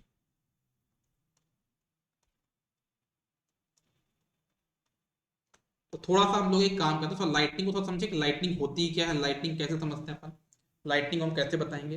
तो जो लाइटनिंग होती है ऐसा होती है कड़ कड़ ऐसा होती रहती है, नहीं, एक सेकंड के लिए होती है, एक पर्टिकुलर टाइम के लिए होती है। तो अगर मैं आपसे पूछूं, कुछ लोगों ने नेटवर्क पढ़ा है, कुछ लोगों ने सिग्नल भी पढ़ा होगा, तो जानते होंगे कि लाइटनिंग जो होती है वो इंपल्स वेव है या यूनिट स्टेप वेव है या रैंप वेव, तो क्या बोलोगे? आपका जो लाइटनिंग होती है वो किस तरह का वेव है? लाइटनिंग आपका किस तरह का वेव है? इंपल्स वेव है, यूनिट स्टेप वेव है या रैंप वेव है? ये एक इंपल्स वेव, मतलब टी इक्वल टू जीरो पे स्विचिंग हुई, उसी टाइम पे खत्म हो गई, मतलब टी इक्वल टू जीरो पे मैग्नीट्यूड है, उस टाइम पे खत्म हो गया, इसको हम बोलते हैं आपका क्या? Impulse wave. जिन लोगों ने सिग्नल नहीं पढ़ा है वो साथ साथ में रिकॉर्डिंग देखते चले, ठीक है। चलो तो लिखना आप लोग यहाँ पे लाइटनिंग, आप लोग हेडिंग डाल लो, आप लोग यहाँ पे हेडिंग डाल लो लाइटनिंग।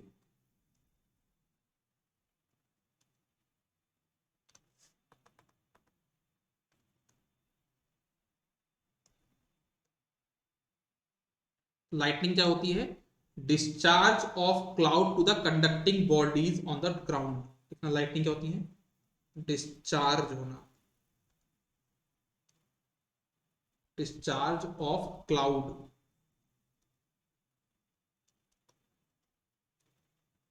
टू द कंडक्टिंग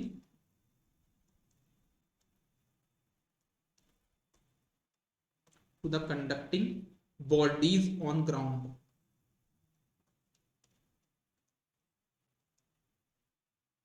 तो हम क्या बोलते हैं? लाइटनिंग बोलते हैं, ठीक है, बहुत बढ़िया, ठीक है। और जो आपका यहाँ पे लाइटनिंग का जो वेव होगा वो कैसा होगा आपका? This is your impulse wave. यहाँ पे lightning is a impulse wave, lightning is a impulse wave। impulse wave मतलब क्या? कि आपका जो वेव है ना लाइटनिंग का वो ऐसा कुछ है, मान लो आपका टी इक्वल टू जीरो है, यहाँ पे टी इक्वल टू जीरो है आपका ये, तो उसकी टाइम पे आपका क्या हो रहा है यहाँ पे? आपका क्या रहा है यहाँ पे? लाइटनिंग मतलब ये आपका जीरो है, टाइम है, जीरो माइनस पे आपका शुरू हुआ, जीरो प्लस पे चला गया, ये हमारा क्या है? एक इम्पल्स वेव, जिसको हम रिप्रेजेंट करते हैं इसे डेल्टा टी से, ठीक है। और ये आपका हो गया टाइम की एक्सिस। ये जो मैंने आपका इंपल्स वेव बताया, this is your ideal impulse,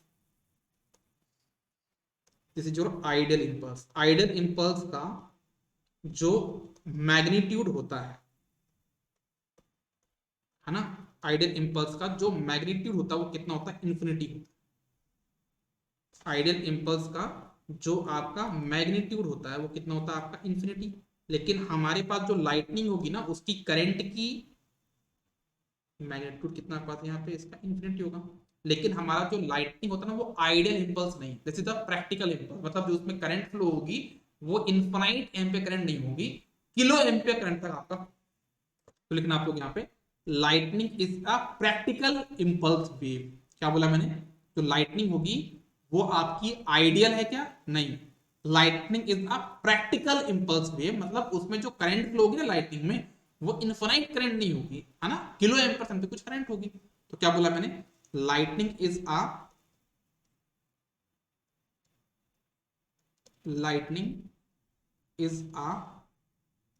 practical impulse wave.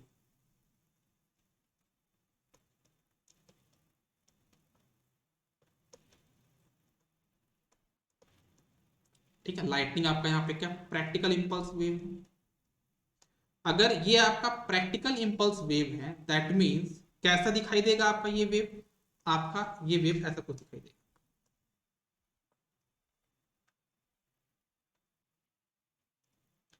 आपका जो वेव है वो ऐसे कुछ दिखाई देगा।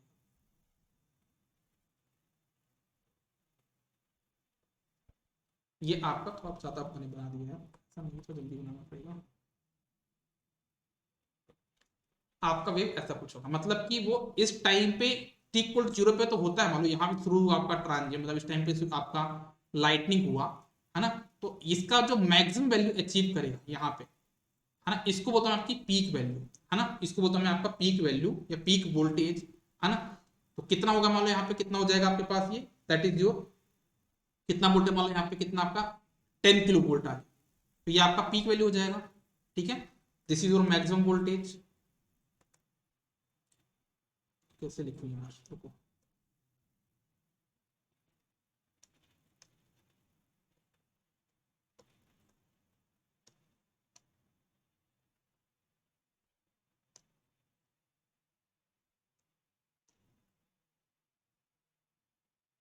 ठीक है। तो ये आपका यहाँ पे वोल्टेज की एक्सिस थी, तो ये आपका यहाँ पे पीक वैल्यू हो गया, this is your peak value voltage, है ना, जो भी आपका लाइटनिंग उसका पीक वोल्टेज हो गया वीपी। ठीक है, और ये जो टाइम, ये आपका कौन सी टाइम की एक्सिस है, ठीक है। तो ये वाला जो टाइम वाला कहता है वो कहता है राइज टाइम, मतलब कि किस टाइम पे हमारा लाइटनिंग मैक्सिमम वैल्यू अचीव कर रहा है। मान लो टी इक्वल टू, आप मान लो देख रहे हो आप आसमान की तरफ, अचानक से लाइटनिंग हुई, अचानक से लाइटनिंग हुई, तो जिस टाइम पे लाइटनिंग, उसको बोलता है T equal to zero time, जिस टाइम पे लाइटनिंग हुई आसमान देखते देखते, वो आपका टी इक्वल जीरो हो गया। लेकिन आप देखते हो ना कि कुछ मान लो ड्यूरेशन के लिए है, मतलब एक सेकंड भी हुआ, तो उसको मैं थोड़ा सा डिवाइड कर रहा हूँ।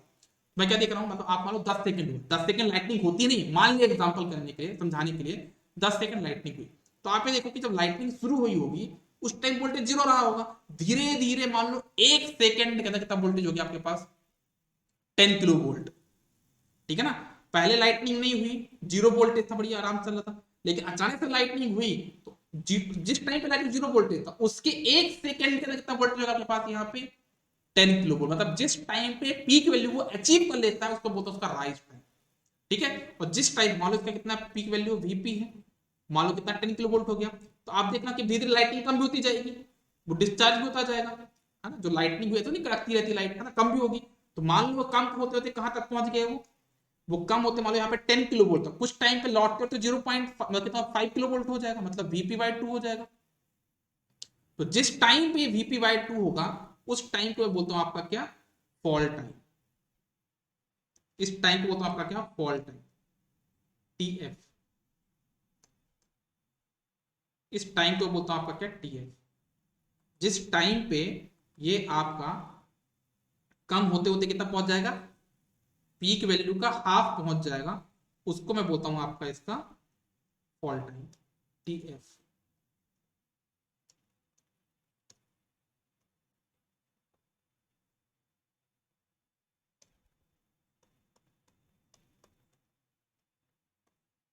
This is your TF. ठीक है, तो हमारा जो इम्पल्स जो आपका लाइटनिंग होती है ना, उसकी रेटिंग क्या, लाइटनिंग का भी एक रेटिंग होता है, लिखने का तरीका होता है। तो लाइटनिंग जो स्ट्रोक्स होते हैं ना, उसका लिखने का तरीका क्या होता है हमारा, लाइटनिंग स्ट्रोक का हमारा जो तरीका होता है वो होता है क्या, वी कॉमा, मतलब VP, VP comma T R comma T F. ये होता हमारा लाइटनिंग का तरीका, मतलब कभी लाइटनिंग होती है ना, तो पूछा था कि अच्छा जो लाइटनिंग कल हुई थी शाम को 5 बजे, उसका क्या था, तो बोलेंगे सर वो जो लाइटनिंग हुई थी ना वो 10 किलो वोल्ट का था, और उसका राइज टाइम था 1 नैनो सेकेंड, और आपका जो फॉल टाइम था वो था 100 नैनो सेकेंड। ऐसे बोलते हैं, ठीक है ना, समझ में आई बात। लाइटनिंग को लिखने का तरीका क्या होता है आपका, ये होता है वीपी, मतलब किस टाइम, मतलब कितना पीक वैल्यू उसने अचीव किया, कॉमा आपका टीआर की उसने पीक वैल्यू कितने टाइम में अचीव किया, और वो जो पीक वैल्यू धीरे कम होती है तो कितने टाइम में वो 50% वैल्यू अचीव कर लिया, उसको बोलते हैं उसका फॉल टाइम।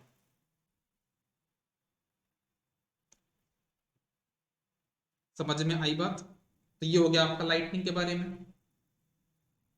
है ना। इन जनरल लिख देता हूं यहाँ पे, टी आर की वैल्यू कितनी होती है और टी एफ की वैल्यू कितनी होती है, जो लाइटनिंग इन जनरल होती है ना हमारे घरों के आसपास, उसमें जो टी आर होता है मैं लिख देता हूँ यहाँ पे इन जनरल। ऐसा नहीं कि बिल्कुल फिक्स है ना, लेकिन हम लोग जो देखते हैं लाइटनिंग ना, हमको लगता है सब एक जैसी हो रही है सही लाइटनिंग, उनका जो जनरल लाइटनिंग होती है हम लोग देखते हैं कि उसमें आपका जो टी आर होता है that is about 1.2 micro seconds, ठीक है, और आपका जो टी एफ है वो है 15 माइक्रो सेकेंड्स। TF कितना आपका 50 माइक्रोसेकंड।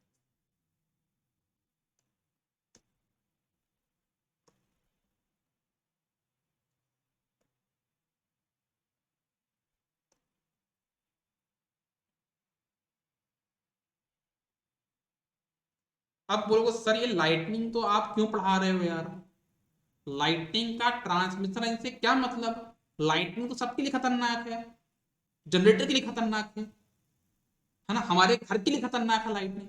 तो घर पढ़ाते टाइम, ट्रांसफॉर्मर पढ़ाते टाइम, मोटर पढ़ाते टाइम आपने तो नहीं बताया, आप ट्रांसमिशन लाइन लाइटिंग को लेके बैठ गए। क्योंकि क्योंकि हमारे घर से देखो, आपका जो डिस्चार्ज होता है ना वो हाइट पे होता है, जो भी कंडक्टिंग बॉडी उसको हाइट पे मिल जाएगी वहां पे डिस्चार्ज होगा। तो जो बहुत लंबे लंबे ऊंचे ऊंचे पेड़ हैं या तो उस पे होगा, जो लाइटनिंग का जो डिस्चार्ज होता है पेड़ों पे होने वाला, इसलिए बोलते हैं कि कभी मौसम खराब हो जाए तो पेड़ नीचे मत रहो। क्यों मत रहो, क्योंकि वहां पे डिस्चार्ज होने के ज्यादा चांसेस हैं। ठीक है, तो आपका जो पूरा जो ट्रांसमिशन लाइन है पूरी मतलब पूरे वर्ल्ड में फैला हुआ है, और वो हाइट में फैला। आप ये समझो कि आपके घर पे मच्छरदानी होती है ना, उस टाइप का मच्छर से पहले फैला हुआ पूरे जगह वो। आप ये समझो, आपका जैसे मान लो, मैं दिखाता हूं ना करके, जैसे मान लो ये आपका यहाँ पे अर्थ है, मैं आपको अर्थ बना के दिखाता हूँ। दिस इज योर अर्थ, ठीक है ना, ये आपका अर्थ है।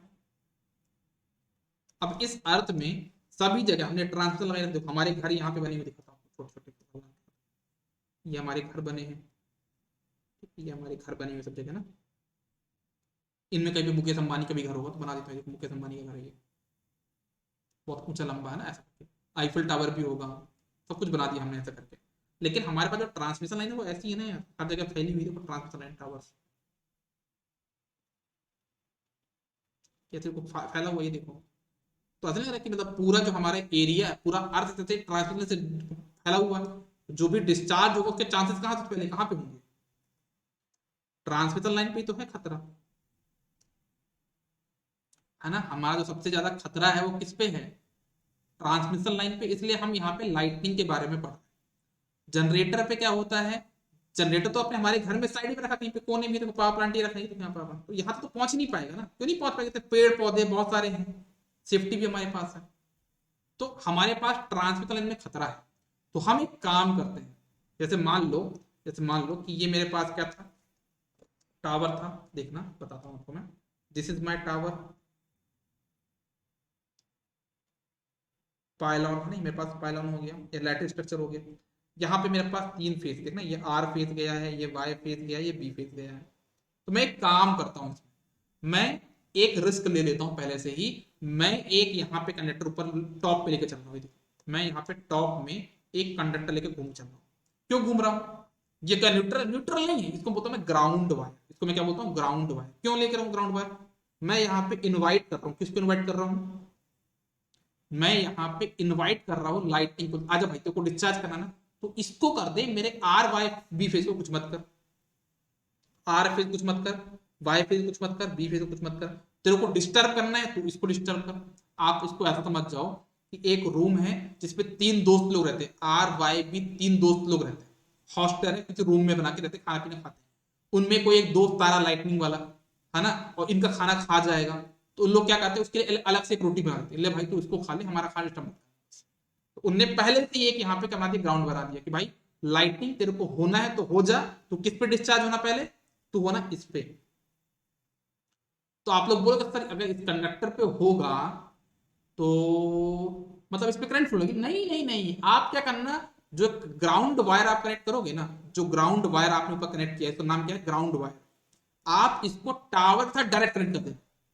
मतलब टावर और ग्राउंड वायर जो हमने ऊपर वायर लगाई ना, इसके बीच में कोई इंसुलेटर नहीं, डायरेक्ट कनेक्ट कर दो। क्यों होगा उससे डायरेक्ट, मतलब ये भी आपका 0 वोल्ट पे है, तो बढ़िया आपका आएगा मस्त, इससे पास होते हुए आपका ग्राउंड कहां हो जाएगा, वो ग्राउंड जो भी लाइटनिंग होगी वो डायरेक्ट कहां तक पहुंच जाएगा, वो ग्राउंड तक पहुंच जाएगा, बिना हमारे R phase Y phase B phase को डिस्टर्ब किए बिना। समझ में आया बात क्या बोले मैंने, इसको बोलता हूं मैं क्या, आपका ग्राउंड वायर, या फिर इसको बोलता हूं आपका क्या, लाइटनिंग सील्ड वायर भी बोलता हूं, इसको मैं क्या बोलता हूं, लाइटनिंग सील्ड वायर भी बोलता हूं, क्लियर आप इसको this is also known as lightning shield wire. तो हमने क्या किया, हमने एक खर्चा जरूर बढ़ा लिया अपना, एक खर्चा बढ़ गया जरूर, क्योंकि हमको अभी तक 3 कंडक्टर रखने पड़े, तो ऊपर हमने सबसे ऊपर रखे। Ground wire is directly connected to the tower and placed in the top of the tower. Tower के सबसे टॉप पोजीशन पे क्या होता है, आपका ग्राउंड वायर होता है, और वो टावर से डायरेक्टली कनेक्ट होता है, वहां पे कोई भी इंसुलेशन आपको नहीं लगा। तो लिखना आप लोग यहां पे, transmission line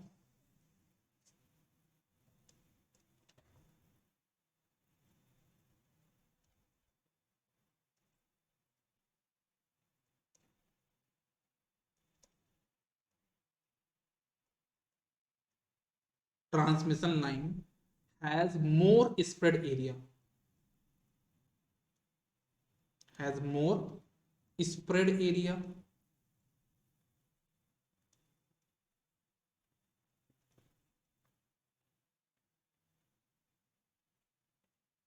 to get lightning stroke. Hence, hence it has possibility. Hence, it has possibility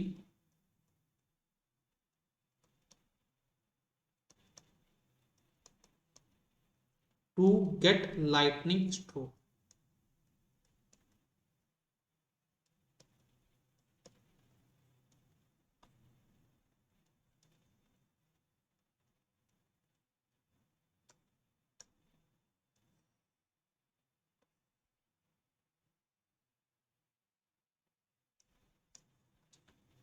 Hence, the next point यहाँ पे, that's why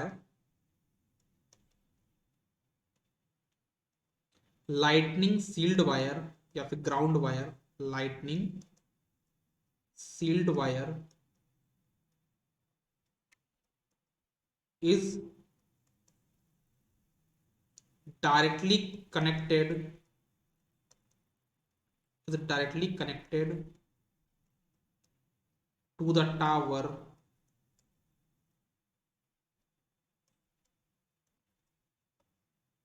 and placed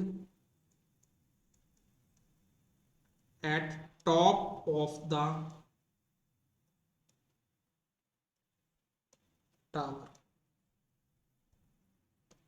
तो हम लोग यहाँ पे एक तरह से रिलैक्स्ड हैं, क्यों, चलो भाई अगर लाइटनिंग होगी भी तो हमारा पहले से हमने वहां पे बैकअप बना के रखा। और ये कॉन्सेप्ट जो मैंने बताया ना आपको कि लाइटनिंग सील्ड वायर हम लगा देंगे, ग्राउंड वायर लगा देंगे, ये कॉन्सेप्ट पावर प्लांट वालों को बहुत पसंद आया। जो सब स्टेशन वाले को बहुत पसंद कि बहुत अच्छा काम है यार, ये तो क्या करेंगे। सब स्टेशन को डर लग रहा था, जैसे मान लो सब स्टेशन वाले, ये आपका सब स्टेशन है, इनको बहुत डर लग रहा था कि भाई कि लाइटिंग हमारे यहाँ होना चाहिए, बड़ी दिक्कत हो जाएगी, बड़ी दिक्कत हो जाएगी। तो इन लोग भी इसी कॉन्सेप्ट को फॉलो कर लिए, क्या किया, इन लोगों ने भी अपने बिल्डिंग के जस्ट सामने ऊपर यहाँ पे मस्त क्या लगा दिया, यहाँ पे अपना ग्राउंड वायर लगा दिया, मस्त पास कर दिया, रिलैक्स। ये भी जो हमारा सब स्टेशन है वो भी अपने ऊपर क्या लगा देते हैं, यहाँ पे ग्राउंड वायर प्लेस कर देते हैं कि अगर कभी लाइटनिंग हुई तो इन पे हो जाएगी, हम बच्चे। तो ये हमारा हो गया क्या, सब स्टेशन।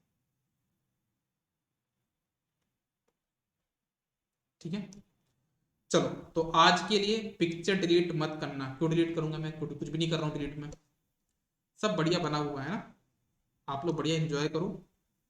ठीक है, आप लोग बढ़िया रिवाइज करो, एंजॉय करो। आज के लिए इतना ही रखते हैं, मिलते हैं कल की क्लास में। ठीक है, चलो good day, take care, bye bye, all the best.